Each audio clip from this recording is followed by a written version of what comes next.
بچری گاؤں کے تمام قوم اور ملت کے بزرگ، میری عزتدار ماں اور بہنوں، غیور نوجوان ساتھیوں اور اس وِدھان سبھا کے مجلس اتحاد المسلمین کے امیدوار جناب جاوید صاحب، راجستھان کے مجلس اتحاد المسلمین کے صدر جناب جمیل خان صاحب، میرے تمام مجلس کے ساتھی رفقا، میں آپ تمام کا شکریہ ادا کرتا ہوں کہ آپ لوگ اپنا قیمتی وقت نکال کر آج کے جن سبھا میں آپ نے شرکت کی۔ میں آپ سے صرف یہی بات گزارش کرنے کے لیے آپ کے پاس آیا ہوں کہ پہلی مرتبہ مجلس اتحاد المسلمین راجستھان کے وِدھان سبھا کے چناؤ میں الیکشن لڑ رہی ہے، اور ہم نے یہاں سے اپنا امیدوار جناب جاوید خان صاحب، ایڈوکیٹ جاوید خان صاحب کو بنایا ہے، اور ہمارا ماننا یہ ہے کہ بھارت کی راجنیتی میں آپ کو اپنی ایک سیاسی آواز بنانا بہت ضروری ہے۔ لوگ اکثر کہتے ہیں کہ الپسنکھیک سماج ہو یا دلت سماج ہو یا کمزور یا پچھڑا سماج ہو، ان سے انصاف نہیں ہوتا۔ میرا ماننا یہ ہے اور میرا جواب یہ ہے کہ اس سماج کو اگر انصاف چاہیے تو ان کو اپنے ایک سیاسی نمائندے کو اپنے ایک سیاسی طاقت کی بنیاد پر ان کو اپنے امیدوار کو کامیاب کرنا پڑے گا۔ اگر آپ کا امیدوار آپ کے ووٹ سے کامیاب ہو کر ودھائک بنے گا، ایم ایل اے بنے گا، تو وہ آپ کی تکلیف کو اور آپ کی ناانصافی کے خلاف آواز اٹھائے گا۔ بھارت کی جمہوریت میں جب تک آپ اپنے نمائندوں کو کامیاب نہیں کریں گے، آپ سے کوئی انصاف ہونے والا نہیں ہے۔ میں آپ کو صرف چند مثالیں دے کر یہاں سے رخصت ہو جاؤں گا، کیونکہ ایک اور مقام پر ہم کو پہنچنا ہے۔ پچھلے دنوں آپ نے دیکھا ایک ٹرین میں ایک ریلوے پروٹیکشن فورس کے ایک کانسٹیبل نے وردی میں رہ کر اس ٹرین کے کمپارٹمنٹ میں لوگوں کے چہرے یا نام کو پکار کر ان کو گولی مار دی۔ اس میں سے ایک مرنے والے کا نام اصغر شیخ تھا، جس کا تعلق راجستھان سے تھا، وہ یہیں پر رہتا تھا، اس کا تعلق بہار سے تھا، وہ راجستھان میں اپنی فیملی، اپنی بیوی کے ساتھ یہاں پر رہتا تھا۔ اس کو اس ریلوے پولیس کے کانسٹیبل نے اس کی ہتیا کر دی، اس کا نام پوچھ کر اس کو گولی مار دی۔ ایک اور شخص کو اس نے گولی ماری تھی، اس کا نام عبدالقدیر تھا، وہ حیدرآباد کا رہنے والا تھا۔ اب آپ ایک اور شخص کو گولی ماری جن کے پریوار کے لوگ دبئی میں رہ رہے تھے۔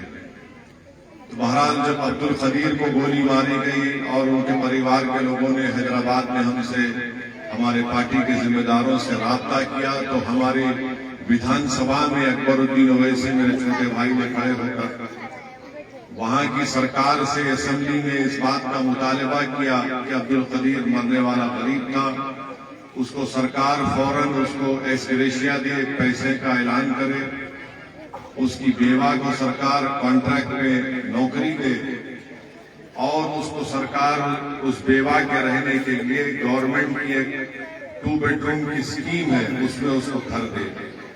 مجلس کے اس مطالبے پر فوراً سرکار نے اس کو 10 منٹ کے اندر منظور کیا۔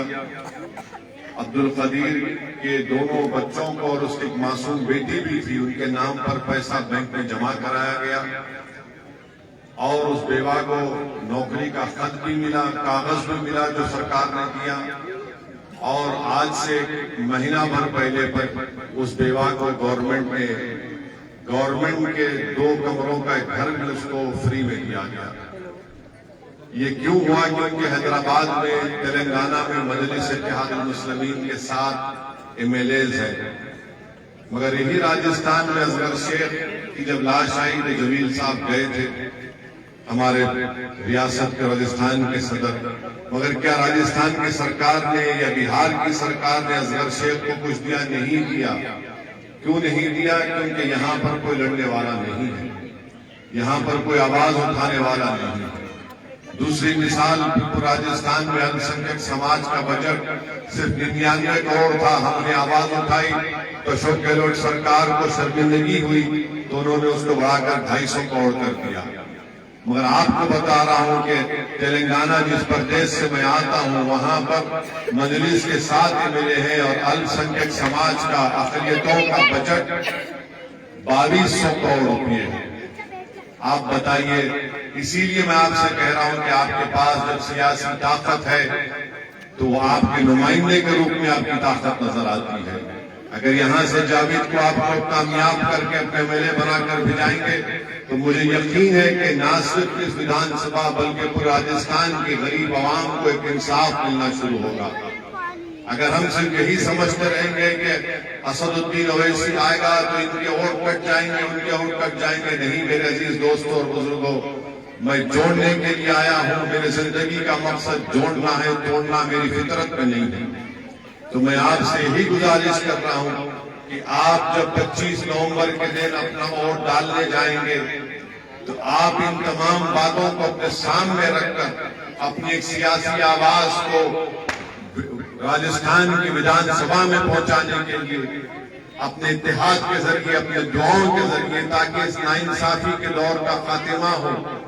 میں ہمارے بزرگوں سے اپیل کر رہا ہوں کہ کل تک آپ کے پاس کوئی متبادل نہیں تھا، کوئی وکلپ نہیں تھا. آج آپ کے پاس ایک وکلپ ہے، آج آپ کے پاس ایک طاقت ہے، آج آپ کے پاس آپ کی پارٹی مجلس ہے. اگر آج آپ مجلس کے حق میں اپنے ووٹ کا استعمال کریں گے اور جاوید کو کامیاب کریں گے تو مجھے یقین ہے کہ صرف یہ آپ کی کامیابی نہیں ہوگی بلکہ معصوم بچوں کا مستقبل روشن ہوگا، ناانصافی کے دور کا خاتمہ ہوگا. ورنہ ہوگا یہ کہ صرف آپ ووٹ ڈالنے والے بن جائیں گے، ووٹ لینے والے کبھی نہیں بنیں گے. کبھی ان بچوں کا مستقبل روشن نہیں ہوگا. اسی لیے ہم آپ سے اپیل کرنے آئے ہیں کہ راجستھان میں آپ لوگوں کے پاس مشہور ہے کہ ہر 5 سال کے بعد آپ کہتے ہیں کہ روٹی بدلتی. ٹھیک کہتے ہیں، روٹی بدلتی ہے تو یہاں پر بھی بدلاؤ لائیے. یہاں پر بھی آپ جاوید کو کامیاب کریے اور ہم آپ سے وعدہ کر رہے ہیں کہ انشاءاللہ تعالی ہم پہلی مرتبہ آپ کے اس گاؤں میں آئے ہیں. انشاءاللہ یہ آخری مرتبہ نہیں ہوگا. یہ رشتہ اس وقت تک میرا اور آپ کا قائم رہے گا جب تک اللہ سبحانہ و تعالیٰ مجھے زندہ رکھے گا. میں آپ کی دعاؤں سے، آپ کی مدد سے، آپ کی سرپرستی کی وجہ سے ہم ہر جگہ جا کر ناانصافی کے خلاف آواز کو بلند کرتے ہیں. تو میری آپ تمام سے یہ گزارش ہے کہ 25 نومبر کے دن آپ ایڈوکیٹ جاوید صاحب کو کامیاب کریے اور اپنے اس ناانصافی کے دور کا خاتمہ کریے. اپنی سیاسی آواز کو راجستھان کی ویدھان سبھا میں بھی جائیے. لوگ آپ سے پوچھیں گے کہ بھئی یہاں پر تو ہمارا ودھائک ہے، مگر اس ودھائک سے پوچھے تم نے کتنے بار راجستھان کے اسمبلی میں زبان کھولی، تم نے کتنی مرتبہ ناانصافی کے خلاف آواز اٹھائی. کانگریس کی سرکار ہے 5 سال سے مگر صرف لڑتی رہتی آپس میں ایک دوسرے سے. جنید اور نصیر کو زندہ جلا دیا گیا مگر اس کے خلاف آواز نہیں اٹھائی جاتی ہے. میری عزتدار ماں اور بہنوں، آپ سے اپیل کر رہے ہیں کہ ایک اچھا موقع آپ کے پاس ہے کہ آپ BJP کو بھی ہرائیے، کانگریس کو بھی شکست دیجیے اور اپنے آپ کو جاوید کو کامیابی، جاوید کی کامیابی جاوید کی نہیں ہوگی، آپ کی کامیابی ہوگی. یہ کل تک آ کر آپ کو بولیں گے وہ جیتے گا، یہ جیتے گا، یہ ووٹ کاٹے گا، مگر آپ کو اپنا ووٹ سوچ سمجھ کر استعمال کرنا ہے. اپنے بعد اس ویدھان سبھا میں آپ کے پاس ایک ہونہار اور قابل ایڈوکیٹ جاوید آپ کے درمیان میں ہے. جاوید ایک بے باک نیتا ہے اور بے باک آپ کا نمائندہ بنے گا جو آپ کی آواز کو اور آپ کی تکلیف کو اپنی تکلیف سمجھ کر لڑتا ہے اور لڑتا رہے گا. میری آپ تمام سے گزارش ہے کہ آپ مجلس اتحاد المسلمین کا ساتھ دیجیے، ہماری کامیابی کے لیے دعا فرمائیے. بہت بہت شکریہ.